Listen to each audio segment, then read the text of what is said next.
Hi friends, কেমন আছেন সবাই? আশা করি সবাই ভালো আছেন। তো আজকে সন্ধ্যেবেলায় দ্বিতীয় পার্টে চলে এলাম। 16ই ডিসেম্বর আজকে সার্থকের বার্থডে ছিল।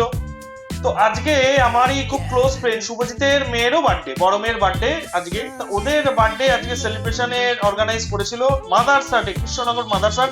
আশা করি সবাই পরিচিত এই পপুলার জায়গার সাথে, এরা নতুন করে পরিচয় দেওয়ার কিছু নেই। তো আজকে আমরা সেকেন্ড হাফে সন্ধ্যেবেলাতে আজকে সেখানে চলে গেছিলাম। আমার বন্ধুর মেয়ের জন্মদিন, আমারই মেয়ের মতো, লিটল প্রিন্সেস। তো এই সন্ধ্যেবেলায় সব এক জায়গায় গ্যাদারিং, এই সব কুচি কাচার দল দেখুন কত আনন্দ করছে। এইবার কেক কাটার সময় চলে এলো। কি সুন্দর কেকটা অ্যারেঞ্জমেন্ট করেছে, খেতেও দুর্দান্ত ছিল, দারুণ অ্যারেঞ্জমেন্ট। এই সবাই মিলে কেক কাটিং। সবাই হ্যাপি বার্থডে বলুন, ওকে একটু আশীর্বাদ করবেন যাতে সুস্থ থাকে, ভালো থাকে, বাবা মার নাম উজ্জ্বল করে। এইভাবেই সন্ধ্যেবেলাটা খুব আনন্দের সহকারে সবাই মিলে কাটলো।